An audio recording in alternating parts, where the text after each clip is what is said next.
Fasting is biblical because we find it in the Old Testament and we find it also in the New Testament. Now, in the Old Testament, we find people like Moses. Moses fasted for 40 days. We also find people like Elijah. He fasted for 40 days. And we find people like Daniel also fasted for 21 days. We find somebody else called Esther, and she fasted for 3 days and nights without drinking and without eating anything. So fasting has always been there in the Old Testament and in the New Testament.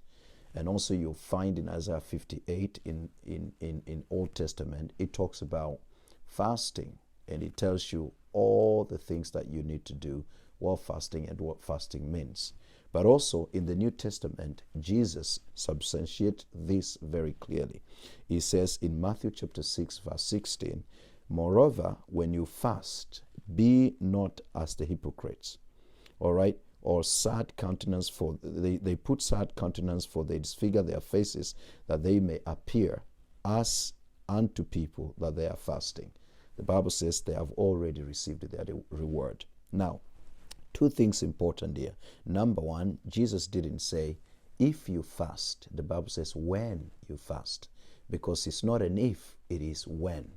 We ought to be fasting. And secondly, he said, it is not just an outside appearance. It's not something that we have to show on the outside, but it's the condition of the heart. He said, don't make it to look as if you are fasting, but make it be a personal thing between you and God.